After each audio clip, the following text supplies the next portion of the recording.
یدعو من دون اللہ ما لا یضرہ وما لا ینفعہ، اور وہ پکارتے ہیں ایسی ہستیوں کو اللہ کے سوا کہ جو نہ انہیں نقصان دے سکتی ہیں اور نہ نفع دے سکتی ہیں. ذالک هو الضلال البعید، اور یہ تو انتہائی گمراہی کی چیز ہے کہ انسان ایسی ہستیوں کو پکارنا شروع کر دے کہ جو نہ نفع دے سکتی ہیں اور نہ نقصان دے سکتی ہیں. یعنی اس میں امپلائیڈ ہے کہ اگر مصیبت اور پریشانی میں پکارنا ہے تو صرف اللہ کو پکارنا ہے، اور اس میں پکارنے سے مراد دعا کے لیے پکارنا. ایک ہے ظاہری اسباب کے لیے پکارنا، مثال کے طور پر میں کہتا ہوں بھائی مجھے پانی پلا دیں، یہ ظاہری سبب ہے. اس کو اختیار کرنا عین قرآن کا حکم ہے. قرآن حکیم میں ہی سورۃ المائدہ میں آیا وَتَعَاوَنُوا عَلَى الْبِرِّ وَالتَّقْوَى وَلَا تَعَاوَنُوا عَلَى الْإِثْمِ وَالْعُدْوَانِ، نیکی اور پرہیزگاری کے کاموں میں ایک دوسرے کی مدد کرو اور برائی کے کاموں میں الگ رہو. تو یہ قرآن نے ہمیں حکم دیا ہے کہ ظاہری اسباب اختیار کرنے ہیں. اب پیاس لگی ہوئی ہے تو پانی سے ہی بجھے گی. اگر کوئی شخص صرف دعا کرتا رہتا ہے اللہ میری پیاس بجھا دے اور وہ پانی نہیں پیتا تو اسے یہ کہا جائے گا وہ قرآن و سنت کی تعلیمات کے خلاف چل رہا ہے. یہ میں اس لیے بات کر رہا ہوں کہ مفتی اکمل صاحب جو اس وقت یوٹیوب کے اوپر چند مشہور مبلغین میں سے ہیں، وہ استعانت اور غیر اللہ کو پکارنے کے ایشو کے اوپر انہی چیزوں کی پلی لیتے ہیں اور لوگوں کو غلط طرف مائل کرواتے ہیں. وہ کہتے ہیں دیکھیں جی یہ لوگ کہتے ہیں اللہ کے علاوہ کسی کی مدد نہ مانگی جائے، تو جب آپ بھوکے ہوتے ہیں تو اللہ سے کھانا مانگتے ہیں جا کے امی سے روٹی مانگتے ہیں. یہ مفتی اکمل قادری صاحب ٹی وی پہ بیٹھ کے اس قسم کی باتیں کر کے لوگوں کو گمراہ کرنے کی کوشش کر رہے ہوتے ہیں. اپنے زوم میں وہ صحیح عقیدہ بتا رہے ہوتے ہیں کہ جی روٹی آپ امی سے مانگیں گے کہ اللہ سے مانگیں گے. اچھا جب آپ بیمار ہو جاتے ہیں تو ڈاکٹر سے جا کر دوائی لیتے ہیں یا اللہ تعالیٰ سے دعائی مانگتے ہیں؟ تو میرے بھائیوں یہ تو اسباب ہیں.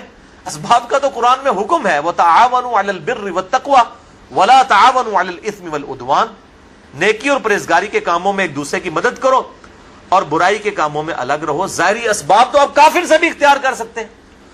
نبی صلی اللہ علیہ وسلم سے اوپر تو کوئی نہیں ہے نا مخلوقات میں. چلیں ہمیں تو یہ کہیں گے نا جی کیونکہ ہمارے سے اوپر بھی اور ہستیاں ہیں، ہم اللہ تعالیٰ تک ڈائریکٹ نہیں پہنچ سکتے. نبی تو ڈائریکٹ اللہ تک پہنچتا ہے نا. تو صحیح بخاری اٹھا کے دیکھیں آپ صلی اللہ علیہ وسلم کی وفات اس حال میں ہوئی کہ آپ کی زیرہ گندم کے عوض گروی رکھی ہوئی تھی ایک یہودی کے پاس.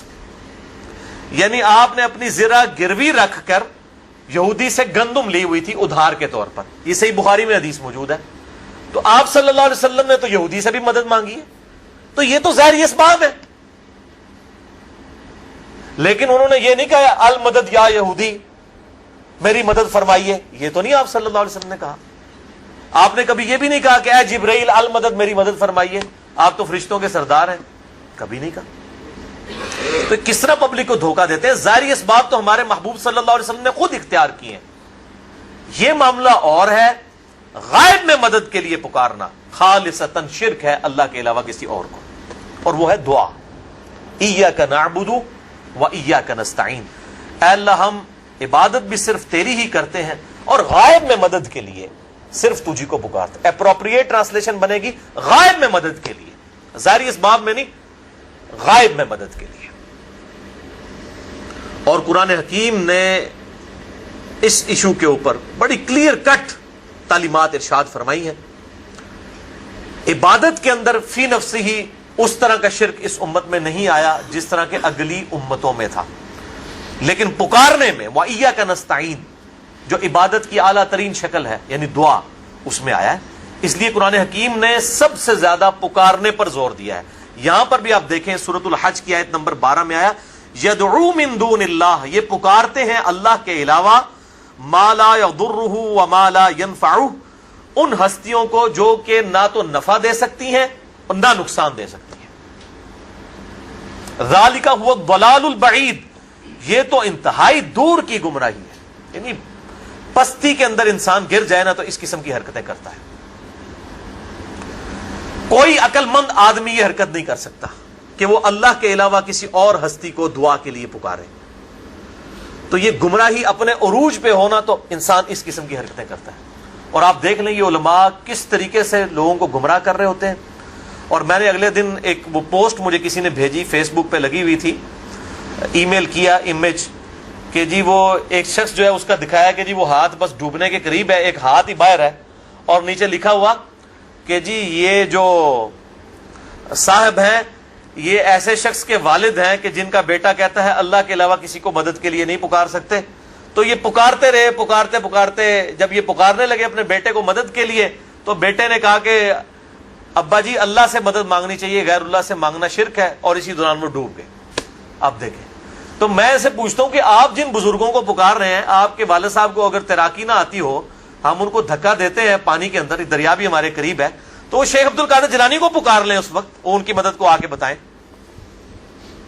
چلو اللہ کو تو چھوڑ دو نا، اللہ تو مدد نہیں کر سکتا نا، پہلے تو بزرگوں تک پہنچنا ہے نا.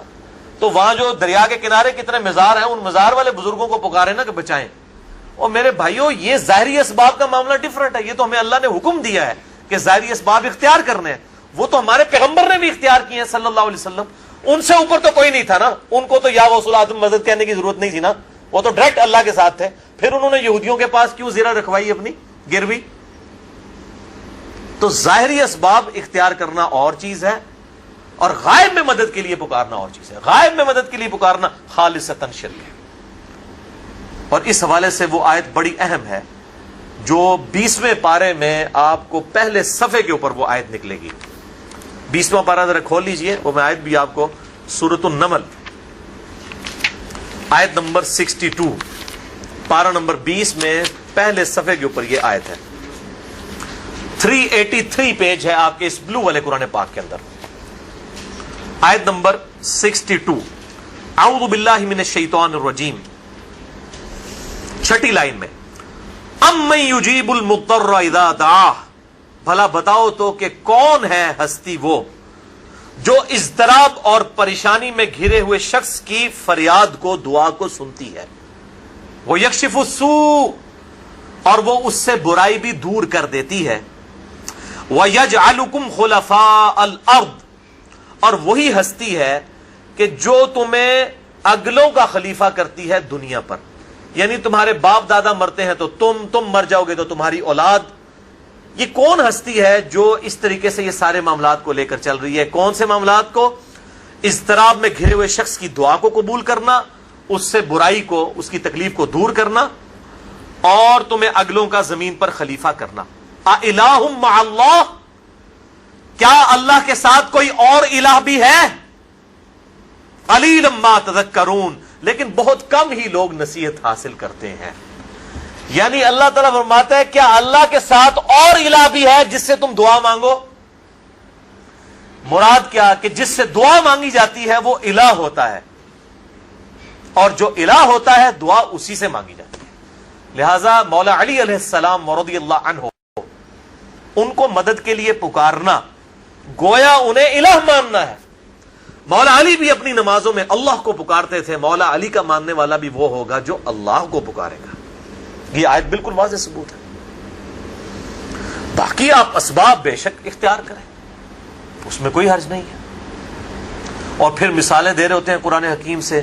جی قرآن پاک میں وَاسْتَعِينُوا بِالصَّبْرِ وَالصَّلَاةِ، صبر اور نماز کے ذریعے مدد چاہو. جی صبر اور نماز بھی تو غیر اللہ ہے، اس سے مدد کیوں مانگتے ہیں؟ وہ میرے بھائیوں کب ہم مدد مانگتے ہیں؟ ہم کیا کہتے ہیں؟ المدد یا نماز، المدد یا صبر. کون کہتا ہے؟ یہ جو ہمیں پیش کر رہے ہوتے ہیں وہ بھی نہیں کہتے. یہ تو وَاسْتَعِينُوا بِالصَّبْرِ وَالصَّلَاةِ، ساتھ یہ ہے اِنَّ اللَّهَ مَعَ الصَّابِرِينَ، بے شک اللہ صبر کرنے والوں کے ساتھ ہے. یعنی صبر کے ذریعے اور نماز پڑھنے کے ذریعے اللہ کی مدد تلاش کرو. یہ ہے مطلب اس کا. المدد یا صبر، المدد یا نماز، یہ مطلب ہے. تو اس طریقے سے کس طرح قرآن حکیم کا یہ علماء مذاق اڑا رہے ہوتے ہیں اور اس قسم کے اشکالات پیدا کرتے ہیں. تو اس کانٹیکسٹ میں نے بڑی ڈیٹیل سے 1 گھنٹہ اور 38 منٹ کی گفتگو ریکارڈ کروا دی ہے مسئلہ نمبر 3 کے نام سے اہل سنت پاک.com پر، دعا صرف اللہ ہی سے. اور میرا ریسرچ پیپر بھی ہے دعا صرف اللہ ہی سے، ریسرچ پیپر نمبر 3. اس میں نے ان تمام اشکالات کا جواب دیا ہے.